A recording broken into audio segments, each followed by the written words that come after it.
And joining me right now is Texas Congressman, House Ways and Means Committee member Jodey Arrington. Congressman, it's good to see you again. So we've had more than 170,000 people apprehended at the border now for 3 months in a row. Kamala Harris says it's political. The attacks on her are political, and obviously she has no interest or plans to visit the border. Your reaction to what we've learned about the root causes of all of this? Well, I think what's political is that she and President Biden are placating the left with open border policies. And I think if she went to the border, she'd have to own that. And she doesn't want to be accountable for the cause and effect of their own policy. So it's easy just to fly over her own people and show tremendous disrespect. It is absolutely insult to injury while they're effectively bleeding out with lawlessness and chaos along the border and in border communities in Texas and other border states.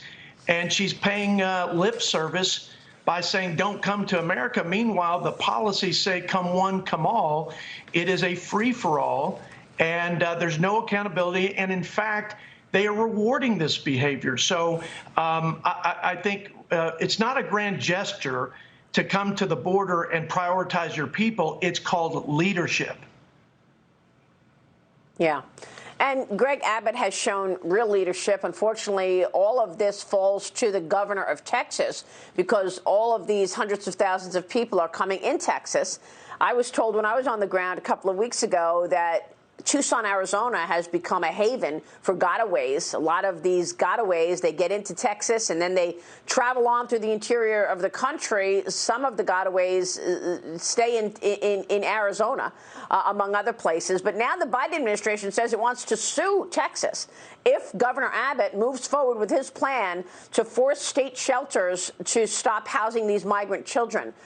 What is your take on this? Governor Abbott has pointed out that in some of these facilities, there's actual abuse going on, sexual abuse in some cases. He's talked a lot about this. He wants to close these housing facilities down. Also, the fact that they're busing them throughout Texas and other red states, and the cost falls to those states.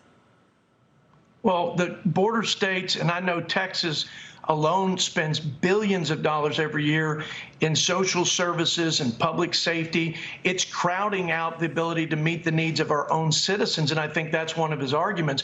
What I would say, Maria, is my resolution that I have other members of Congress joining, we would affirm the state of Texas and all states who have the inherent right to defend itself when their federal government fails them. See, President Biden took an oath to execute faithfully the laws of the land. That is not happening. They're not apprehending. They're not detaining. They are catching and releasing. There's no notice to appear. So it's lawlessness. The federal government, articulated in the Constitution, says that they should guarantee protection of an invasion to every state. That isn't happening. And so Article 1, Section 10 says when there's a dereliction of responsibility and the federal government fails to do its first and most important job to provide for common defense and to stave off invasions, it is the state's sovereign power and right to defend its citizens. So no longer should these state leaders sit idly by and be victimized by a failed government state on the United States side and the cartels in control of the border pushing all this crime and contraband over and destroying our communities. They should step up and fill the gap and execute what the federal government has failed to on behalf of its citizens and for the safety and security of their sovereign states. So you want to see legislation support the states in terms of staying safe from the cartels. I mean, you've got criminal cartels delivering 2,000 people every day to the border, and they're making $400 million a month, I was told when I went there a couple of weeks ago, by pushing through these illicit narcotics, pushing people into Texas, putting them on rafts 40 yards away from the Mexico border. Where is this going? And did you see the protesters that Kamala Harris was greeted by? The protesters in Guatemala said to her, "Trump won. Go home." They were carrying signs saying that. Your assessment of this trip. Well, even the Guatemalans know real leadership when they see it. But I would say we're seeing unprecedented volumes of people being smuggled, drugs trafficking, gangs, and crime. And in fact, we have seen 2.5 times more crime this year already than all of last year. In the Del Rio sector, this is shocking. We've seen a 3,600% increase in sexual predators crossing our border, 3,600% increase. We have seen exponential rates of drugs flowing. We've apprehended 6,000, seized 6,000 pounds of fentanyl. That's enough to kill every American 4 times over. So it is completely out of control.